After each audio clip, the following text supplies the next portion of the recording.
सातारहून कर्द बीचला फिरण्यासाठी गेलेल्या साताऱ्यातील 8 युवकांचा पोलादपूर जवळच्या आंबेनळी घाटात स्कॉर्पिओ कार 1500 फूट खोल दरीत जाऊन मृत्यू झाल्याची दुर्दैवी घटना घडली होती। यामधील सर्वांना महाबळेश्वर आणि प्रतापगड ट्रॅकर्सच्या माध्यमातून त्यांचे दरीतून मृतदेह काढण्यात यश आले असून यामधील 5 मृतदेह आसगाव येथील असल्यामुळे संपूर्ण आसगावमध्ये शोककळा पसरली। रात्री 1:30 वाजण्याच्या सुमारास 5 जणांचे मृतदेह गावामध्ये दाखल झाल्यानंतर घरातल्यांचा आक्रोश हा हृदय पिवळवटून टाकणारा होता।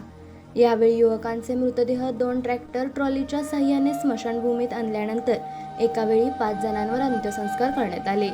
यावेळी अनेकांना अश्रू अनावर झाले।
आपल्या तालुक्यातील जिल्ह्यातील बातम्या सर्वप्रथम पाहण्यासाठी आजच सातारा न्यूजला YouTube चॅनलवर सबस्क्राइब करा, लाईक करा, शेअर करा आणि बेल आयकॉन प्रेस करायला विसरू नका।